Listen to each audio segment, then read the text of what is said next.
starting again, just I would like to say something about the Marma science and Marma therapy. हम लोगों को जानना चाहिए कि what is the meaning of the Marma science and Marma therapy. Basically हम लोग कहते हैं कि each and every disease takes place in the body. First affects the mind. पहले मन में होती है, फिर उसके बाद शरीर पे उसको इफेक्ट होती है. तो उसको कैसे how to cope up with the situation कैसे करना चाहिए, तो इसके लिए सेल्फ हीलिंग प्रोसेसेस है. इसको हम लोग कहते हैं inherent power in the human being and it is the natural power of healing in the human body. इसको इस मर्मा साइंस को हम लोग कहते हैं it is the sustainable medical system and universally sustainable medical system. ये पहले भी था, आज भी और आगे भी रहेगा. यदि कोई भी साइंस है, it is made by the scientist और any other person. But this power of healing is inherent in the human body in terms of the Marma points. आप समझ सकते हैं कि हमारे शरीर में जितनी बीमारियां होती हैं उनका इलाज भी हमारे शरीर में भगवान ने ऊपर नेचर ने हमको दिया. But we have to explore the whole things by your own experience. जैसे हम लोग देखते हैं कि with the help of keyboard, just we are dealing with the functions of a computer. In the same way, 107 points are all over distributed in the human body. और उससे आप समझ सकते हैं कि आप शरीर के और जो जितने मस्तिष्क है उसके सारे फंक्शंस को रेगुलेट कर सकते हैं. एक पॉइंट हमारे हाथ पे होता है, इसको हम लोग कहते हैं कि तल हृदय. ये हृदय का मतलब हार्ट होता है और हार्ट की प्रॉपर्टी है कि it receive something, holds for some time and again it gives to another place. उसको हृदय, हार्ट क्या होता है कि ब्लड रिसीव करता है, उसको होल्ड करता है और उसको फिर वापस दे देता है. हार्ट का भी काम क्या है कि वी आर रिसीविंग समथिंग, उसको थोड़ी देर के लिए होल्ड कर रहे हैं, again we are going to release it. तो सेम वे इसको हार्ट को भी तल हृदय की संज्ञा दी गई है कि इसको तल हृदय मीन्स ये हमारे कुछ लिटरेचर्स हैं उसमें लिखा गया कि human body having the 5 hearts, 5 heart होते हैं. एक 4 हाथों में होते हैं और एक हार्ट जो हमारी जो थोरेसिक केस में उसको हार्ट कहते हैं वो होता है. आपने देखा होगा it is a very common practice whenever somebody is comatose और उसको कोई भी एक्सट्रीम कंडीशन होती तो just we are going to rub the hands. आपने देखा it is a common practice, but it is not only for the stimulation और giving the better circulation. यहाँ सर्कुलेशन उतना नहीं होता जितना यहाँ होता है, because having a good amount of fat इसमें होता है. इसलिए यदि हमें सर्कुलेशन बढ़ाना होता तो पूरे पर रगड़ते हैं, ऐसा नहीं करते. हम लोग क्या करते हैं, सिर्फ हाथ और पैरों पर रगड़ते हैं because just we are going to stimulate this तल हृदय मार्ग.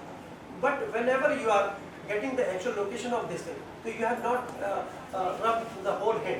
पाम को रगड़ने की जरूरत नहीं, उसी पॉइंट को यदि आप दबाएंगे तो इंस्टेंट रिस्पॉन्स होगा. It is very important for the hypertension, blood pressure के लिए बहुत ज़रूरी है. और जब भी कोई व्यक्ति बेहोश हो जाए, आप इसको तुरंत, ब्रेन स्ट्रोक हो जाए तो तुरंत, हार्ट अटैक हो जाए तो तुरंत उसको, ये इमरजेंसी का पॉइंट है.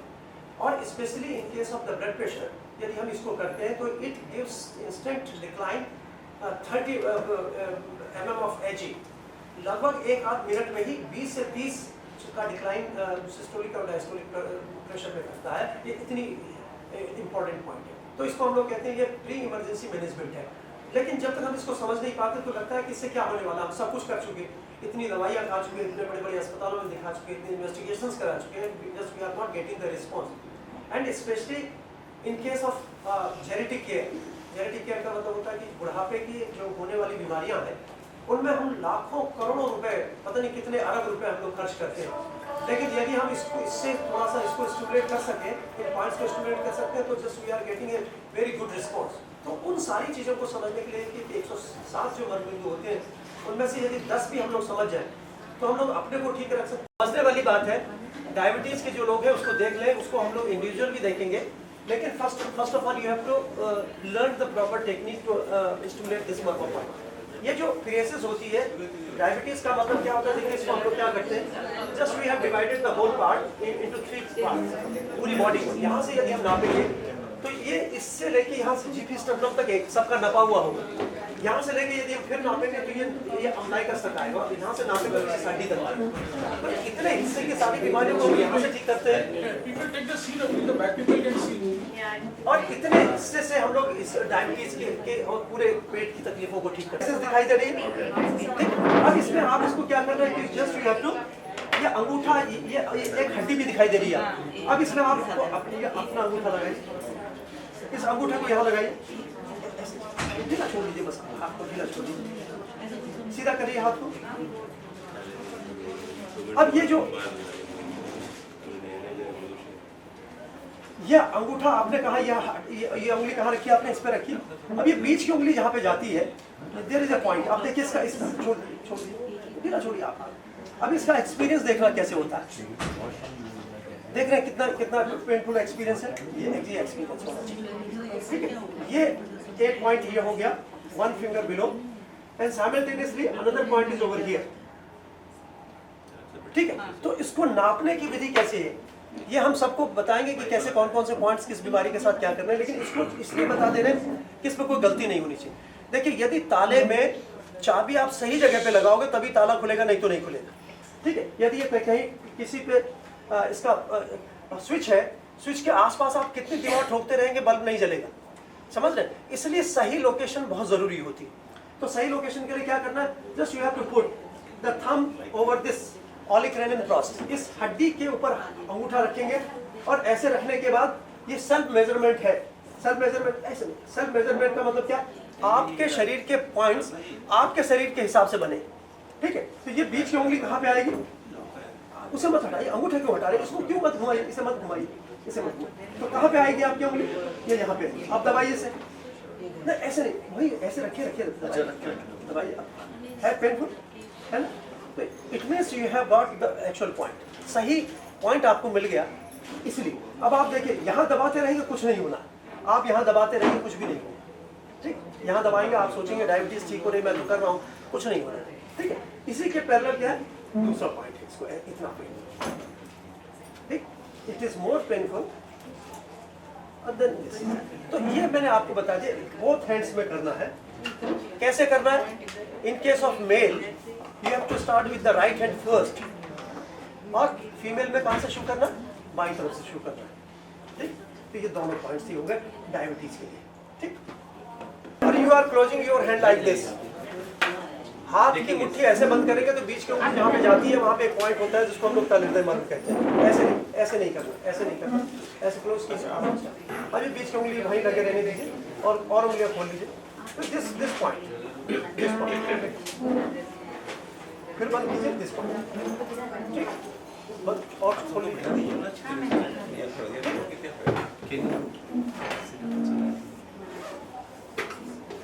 इसको कैसे आइडेंटिफाई करते हैं, आपको उसको आइडेंटिफिकेशन की टेक्निक देख लीजिए। इस थंब है, रिंग फिंगर और मिडिल फिंगर, इसको यदि हम एक स्ट्रेट लाइन खींचे, मुझे दिख नहीं रही है,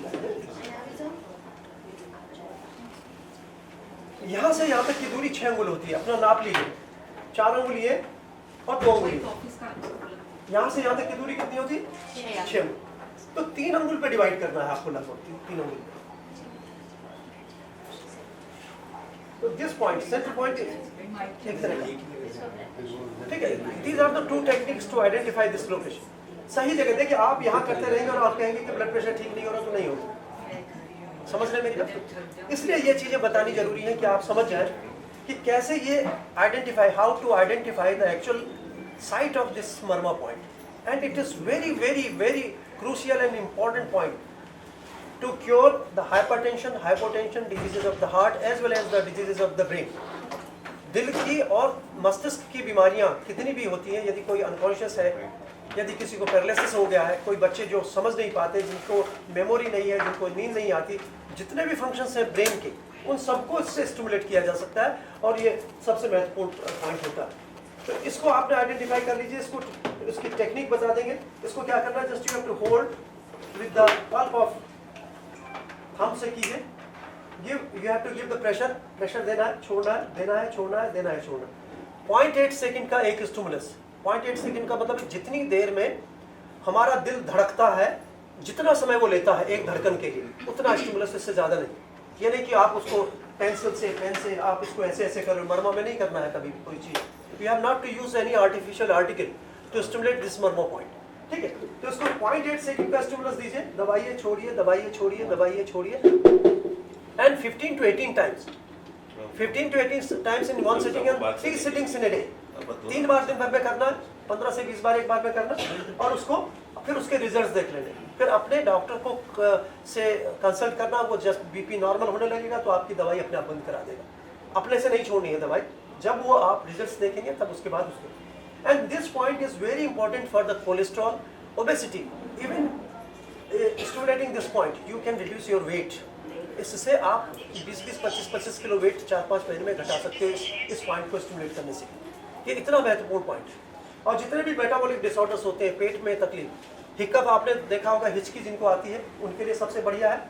और जो लोग रोज एक गोली खाते हैं सुबह खाली पेट, एक कैप्सूल खाते हैं हाइपर एसिडिटी के लिए, उनके लिए भी बहुत महत्वपूर्ण है। यदि इसको लगातार करेंगे, there is no need of taking any medicine, उसको किसी भी दवाई की ज़रूरत नहीं होती, इसलिए इट इज़ वेरी इंपॉर्टेंट। तो इन सारी चीज़ों को यदि आप जाने, ये मैंने आपको 2-3 मर्मा पॉइंट बता दिए। इसके बाद एक पॉइंट और है, after the age of 45 years, 45 साल के बाद, 50 साल के बाद पेशाब की तकलीफ होती है। माताओं में क्या होता है कि they cannot hold the urge, उसको रोक नहीं सकते। और जो हमारे मेल है उनमें अर्जेंसी होने लगती है, फ्रिक्वेंसी होती है, बार बार पेशाब जाना पड़ता है। तो क्या करना है, कुछ नहीं, 4 फिंगर बिलो दिस जो क्रेसिस है, इससे 4 उंगल नीचे मिड लाइन पे ये पॉइंट है, ठीक है। इसको आप दबा के देखें, जिनको पेशाब की तकलीफ है, जैसे आप इसको, ये कितना इंस्टेंट काम करता है। 45-50 साल के बाद के लोग तो एक्सपीरियंस करते हैं कि जब भी पेशाब जाते हैं तो लगता है कि भाई पेशाब कर तो ली उन्होंने, अब हो नहीं रही है, but still some residual urine is retained in the urinary bladder, अब भी पेशाब पूरी साफ नहीं, खड़े रहते हैं। तो उस समय क्या करना है, उसी समय वहीं पे खड़े खड़े पेशाब कर रहे हैं, आप इसको 15-20-25 बार इतना प्रेशर दे दीजिए, इसको 15-20 बार दोनों हाथों में, दाएं से शुरू कीजिए, बाएं में कीजिए, और आप देखेंगे 10-20-25 ml पेशाब इसके प्रेशर देने के बाद तुरंत वहीं पे हो जाता है। तो ये इतना फास्ट एक्टिंग सिस्टम है मेडिकल साइंस का।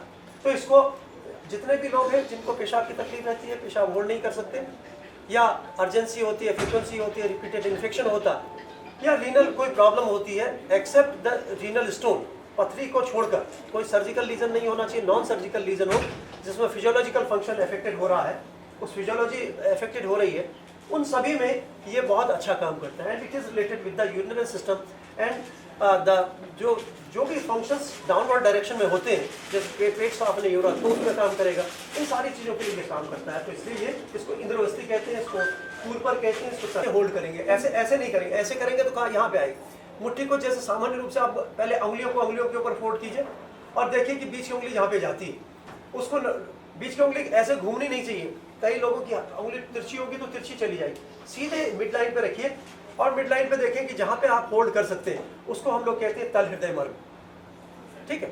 यदि किसी को मिर्गी का दौरा पड़ता है, आपने देखा होगा कि एपिलेप्सी के दौरे पड़ते हैं बहुत सारे लोग जिनको आसपास किसी के फैमिली में है किसी को एपिलेप्सी के लिए यदि बच्चों में, छोटे बच्चों में, बड़ों में, किसी में भी एपिलेप्सी का दौरा होता है और यदि आप इसको 15-20 बार देते हैं, 2-3 सिटिंग लगातार दे देते हैं 5-5 मिनट के गैप में, तो अर्ली रिवर्सल होता है।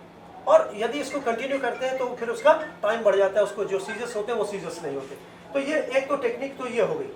दूसरी टेक्निक क्या होगा कि जस्ट ये थंब है, ये इंडेक्स फिंगर है, ये मिडिल फिंगर है, mid of the middle finger से आपको एक लाइन खींचनी है, स्ट्रेट लाइन खींचनी है, और यहाँ से यहाँ तक की दूरी आपकी उंगलियों के हिसाब से 6 उंगल होनी चाहिए। मेरे हिसाब से नहीं होगी, देखिए मेरे हिसाब से क्या है, थोड़ी बच रही है। इनकी उंगली और मेरे उंगली की में फर्क है, तो इनकी उंगली के साथ ये यहाँ से इस क्रेसे से यहाँ से अब नापिए 2 उंगलियाँ और 6, ठीक है। तो ये पूरी नपी हुई, each and every part of the body is measured and each and every marma point is within your own reach. हर मर्म का बिंदु आपकी अपनी पहुंच में है। प्रेशर ज्यादा होता है, एक कॉमन नियम है कि मर्मा यदि हम करते हैं तो in case of female just we are starting from the left side and in case of male we are starting from the right side. Blood pressure में क्या होता है कि जो दाईं तरफ का हाथ है, जो बाईं तरफ का हाथ है, वो इसको हम योग की दृष्टि से देखें तो चंद्र स्वर और सूर्य स्वर में डिवाइड करते हैं, ईड़ा और पिंगला कहते हैं ना। तो ये बायां हिस्सा क्या होता है, चंद्र स्वर का होता है, दायां हिस्सा क्या होता है, सूर्य स्वर का होता है। तो यदि चंद्र स्वर सूर्य स्वर बड़ा है तो इसको स्टिमुलेट करेंगे तो फायदा होगा ज़्यादा, लेकिन दोनों को करेंगे तो मेंटेन होगा। और यदि किसी का ब्लड प्रेशर कम है तो दाईं तरफ वाले पे प्रेशर देंगे तो भी काम चल जाएगा, लेकिन आपको you have to maintain the blood pressure, आपको उसको मेंटेन करना, घटाना बढ़ाना नहीं। With the help of this marma therapy just we are achieving the homeostasis of the body, we are achieving the normal physiological function of the body. हम शरीर की सामान्य स्थिति को प्राप्त करते हैं, मर्म के द्वारा हम किसी चीज़ को बढ़ा घटा नहीं रहे, हम लोग जब नॉर्मलसी आ जाएगी तो फिर क्या इंसर्जेंसी खत्म हो जाएगी, नॉर्मलसी आ जाएगी तो क्या इंसर्जेंसी खत्म हो जाएगी। ये सामान्य सिद्धांत है। अच्छा, अगर नॉर्मलसी आ गई तो उसके बाद में करना चाहिए, करना चाहिए। You have to maintain. देखिए, because it is a part and parcel of the Vedic system. Whenever you are doing any ritual written in the Vedic literature, you are going to touch some specific part of the body. आपने देखा होगा हवन यज्ञ जब भी करते हैं तो कुछ ना कुछ स्पेसिफिक पार्ट को यूज करते हैं। And why these Burma points are very important? Because when they are getting injured, a lot of complications may be there or patient may die. Jesus Christ के हाथों और पैरों पे नेलिंग कर दी गई थी तो उनसे उनकी डेथ हुई, ठीक है, because these are the very vital parts. भगवान श्री कृष्ण के पैर में तीर लगा था तो उस जगह पे लगा था जहाँ पे तल हृदय मर्म था। तो मर्म पे चोट लगने से आदमी की मृत्यु तक हो जाती है, ये इतने महत्वपूर्ण है। But these are the safest, this technique is the safest one. इसमें हम कुछ नहीं वो कर रहे हैं, इसमें क्या कर रहे हैं, just we are giving the natural stimulus. हमारे शरीर को 0.8 सेकंड का स्टिमुलस बचपन में पैदा होने से लेकर माँ के गर्भ में होते हैं तब से हमारा हार्ट धड़कता है और वही स्टिमुलस हमारे बॉडी को एक्सेप्ट होता है। In same way just we are giving the minimal stimulus of the 0.8 second. 0.8 second से ज़्यादा नहीं कि हम अब एक्यूप्रेशन में हम क्या करते हैं, इसको कर रहे हैं, लगे हैं इसमें, ऐसा नहीं करना। ये स्लॉटर हाउसेज नहीं है, ये मर्मा के स्टिमुलेशन। देखिए, stimulation and the irritation are entirely different thing. You have not to irritate these marma points because these are the seat of the vitality. जितनी भी वाइटलिटी है, वाइटल एनर्जी है, उसके जो है ये पॉइंट्स से सीट है।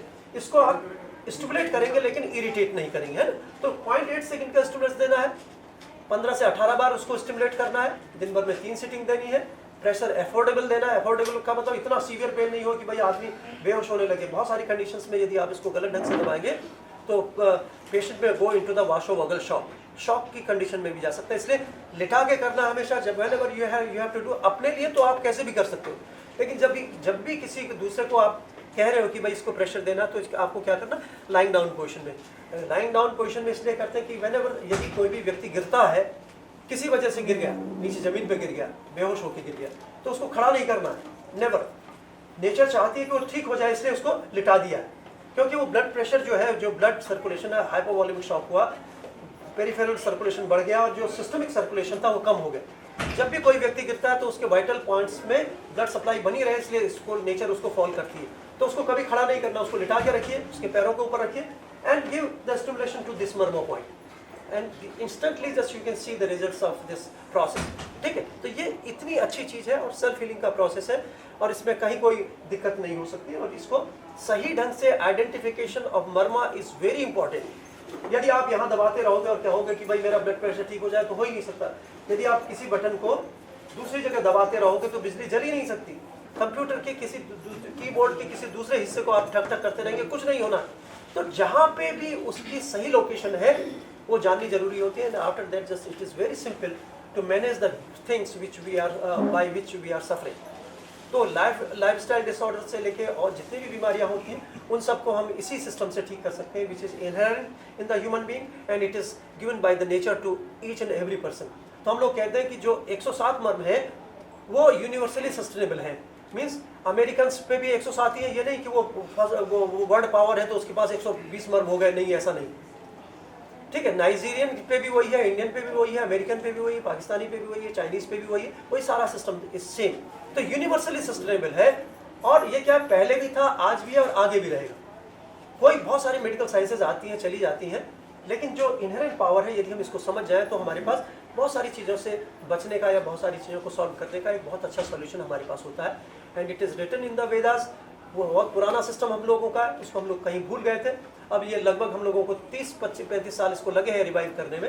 And now it is going to be popularised very fast all over the world.